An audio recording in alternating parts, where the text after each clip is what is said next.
Hello everyone, আজকে এই বৃষ্টির দিনে সবারই কিছু না কিছু খেতে ইচ্ছা করছে কি তাই তো? তাই আজকে আমিও বানিয়ে ফেললাম বাবার আবদারে ঘরোয়া বাঙালি পদ্ধতিতে পাস্তা রেসিপি। চলো তাহলে শুরু করা যাক।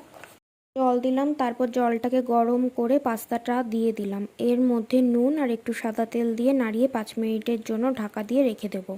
আগে থেকেই সবজিটা কেটে রেখে দিয়েছিলাম। জল দিয়ে ধুয়ে নেওয়ার পর পাস্তাটা নামিয়ে নেব। তারপর কড়াই গরম করে এর মধ্যে সাদা তেল দিলাম। একে একে পেঁয়াজ কুচি, গাজর, ক্যাপসিকাম, আলু, টমেটো, লঙ্কা দিয়ে ঢাকা দিয়ে রেখে দেবো। নুন দিতে ভুলে গিয়েছিলাম, তাই পরে আবার নুন দিয়ে ঢাকনা তুলে এর মধ্যে একে একে হলুদ গুঁড়ো, জিরে গুঁড়ো, ধনে গুঁড়ো, লঙ্কার গুঁড়ো দিয়ে নামিয়ে নেব। ভাজা ভাজা হয়ে গেলে এর মধ্যে সেদ্ধ করা পাস্তাটা দিয়ে দেব। নামানোর আগে লেবুর রস দিয়ে নামিয়ে নেব।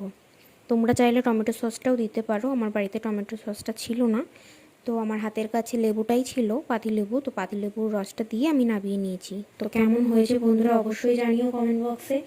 আর সাবস্ক্রাইব করতে কিন্তু অবশ্যই ভুলো না। Bye bye.